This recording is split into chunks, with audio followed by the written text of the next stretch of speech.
Hello दोस्तों, हमारे YouTube channel में आप सभी लोगों का स्वागत है। हमारी तरफ से आप सभी लोगों को प्रणाम है।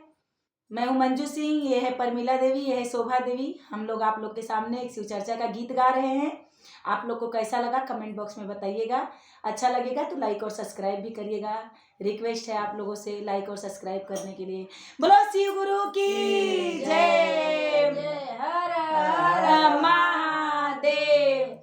12 बज के